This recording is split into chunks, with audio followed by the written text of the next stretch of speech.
भारत माता की, माता की। लाडली बहनाएं यहाँ बैठी है। मैंने कहा था कि अपनी बहनों के खाते में, क्योंकि मैं देखता था मेरी गरीब बहन, किसान परिवार से आने वाली बहन, अगर 1000 रुपया की जरूरत भी पड़ जाती थी तो परेशान हो जाती थी, हाथ फैलाने पड़ते थे, पैसा मांगने पड़ते थे। तो मेरे दिल में आया कि शिवराज कैसा भैया है रे तू, तेरे रहते हुए बहने 1500 रुपए के लिए दूसरों के पास मांगे कि आज मैं मायके जा रही हूँ, पैसा चाहिए, बच्चों को कपड़े दिलाना है, पैसा चाहिए, किताब दिलाना है, पैसा चाहिए। ये अच्छा लगता है। और इसलिए दुनिया में कहीं नहीं हुआ मेरी बहनों, अकेला अपने मध्य प्रदेश में हुआ, जिसमें हमने तय किया कि मेरी सब बहनों के खाते में हर महीना पैसा डालूंगा। बोलो कैसी योजना है बहनों? अरे बोल के बताओ ना कैसी योजना है?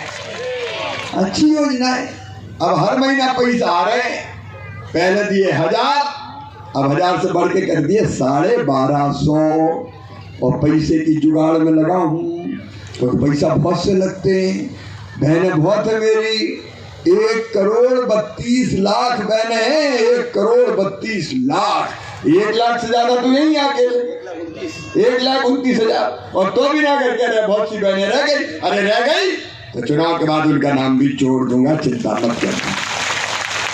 देखो परिवार की सरकार कैसे होती है, रहने की जमीन, मकान नहीं हो तो मकान, पट्टे नहीं हो तो नबार्ड के पट्टे, बीमार हो जाए तो इलाज, बच्चों की पढ़ाई, हर महीना पैसा केवल बहनों के नहीं आ रहा, किसान भाइयों तुम्हारे खाते में भी तो 1000 आ रहा है।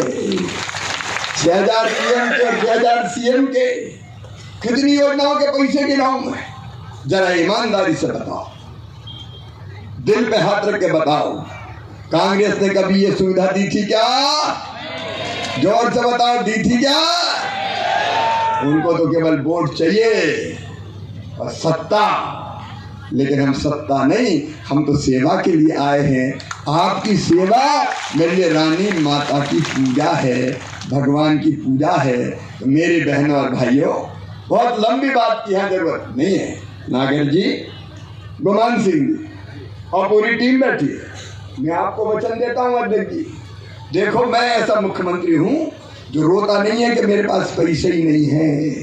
कांग्रेस के मुख्यमंत्री आए थे कमलनाथ, तो वो तो रोते ही रहते थे, मैं क्या करूं, मेरे पास पैसे ही नहीं है, मेरे पास पैसे ही नहीं है, मेरे पास पैसे ही नहीं है। मैं कहता हूं रानी माता की कृपा से मेरे पास पैसे की कमी नहीं है अपनी जनता के लिए। अब और इंतजाम होगा तो कितने करूंगा? अरे जोर से बोलो, सारी दुनिया सुन ले, जोर से बोलो। ऐसे ही मेरी बहनें चिल्ला रही, 3000 दूंगा। ये भाई का वचन है, भाई का, क्योंकि मैं मानता हूं कि ये पैसा बहनों के खाते में आएगा तो बहनों का जीवन सुखी हो जाएगा, उनको हाथ नहीं फैलाना पड़ेगा, उनकी जिंदगी बदल जाएगी। और 10 तारीख फिर आएगी। 10 तारीख को क्या होता है? अरे 10 तारीख को क्या होता है? इस बार चुनाव है तो चुनाव में ऐसे नहीं डाल पाऊंगा जैसे हर बार डालता था, लेकिन मैंने एक बार कह दिया तो कांग्रेसी बड़े परेशान हो गए, बोले मामा कह रहा चुपके से डाल दूंगा, चुपके से डाल दूंगा। हाँ डाल दूंगा, क्यों नहीं डालूंगा? अरे चल रहा है फालतू में, क्या बोले मामा पैसे डालता है। अब तुम्हारी किस्मत फूटी थी, तुम्हारे भाग में नहीं था बहनों के खाते में पैसा डालना, ये तो भगवान ने, रानी माता ने मुझे ही सौभाग्य दिया है। तो 10 तारीख को फिर पैसा आएगा। अपने अपने गांव में बैठना, ऐसे भाषण देकर नहीं डाल पाऊंगा, लेकिन पैसा अब कोई बंद नहीं कर सकता। पैसा धरती है मैंने इकट्ठे करके, आचार संहिता के पहले ही, 10 तारीख को भी ठीक से चले जाए। मेरी बहनों, ये इसीलिए भाइयों कि बहनों की जिंदगी भी सुखी हो। और एक बात ध्यान रखना, ये कांग्रेसी मेरी शिकायत कर रहा है चुनाव आयोग में कि मामा तो पैसा डाल रहा है, मामा तो पैसा डाल रहा है। इनको बड़ी चिंता हो रही कि पैसे क्यों डाल रहा है। बताओ पैसा डालूं कि नहीं डालूं? जलने वाले जला करे, हम तो डालेंगे। और ये याद रखना मेरी बहनों, ये अगर बेईमान आ गए तो ये पैसे डालना बंद कर देंगे। इन्हें पहले भी मामा की सब योजना बंद कर दी थी, बेटियों की शादी करवाई, पैसे नहीं दिए कांग्रेसियों ने, प्रधानमंत्री आवास के मकान लौटा दिए इनने, बच्चों को साइकिल देते थे उसके पैसे नहीं दिए इनने। कांग्रेस ने तो संबल योजना भी बंद कर दी थी।